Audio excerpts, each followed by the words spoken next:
We also worked with Paul McCartney the same year, 72.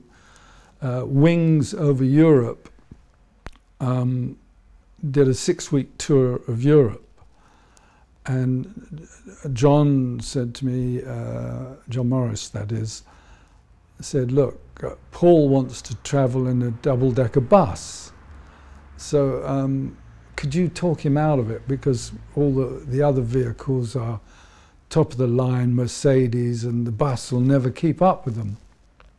So I said, sure. So of course I met Paul and I didn't talk him out of it. I thought it was a fantastic idea and went away to get it together, and of course I had it painted up like a magical mystery tour. The guys that were painting it were still painting it as we drove down to the south of France to meet the band. So, I let the guy, I think they did it deliberately so they could come for the ride.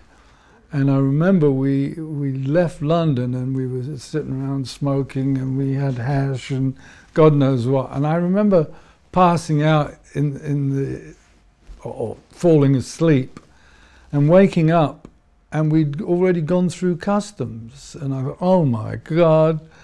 And I said to the bus driver, because there were two of them, because they were driving all the time. One was driving and they were two bus drivers.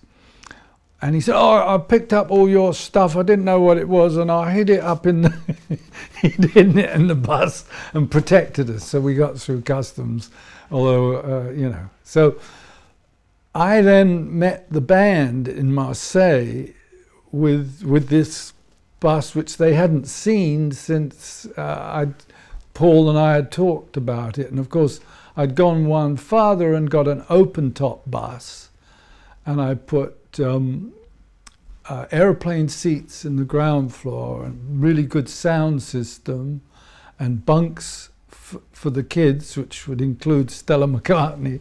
And on the top floor, I took all the seats out and made the whole thing mattress and cushions. It was like a hippie heaven come the Yellow Submarine type feel. They'd had a really rough journey. Their plane was delayed and God knows what, everything was wrong.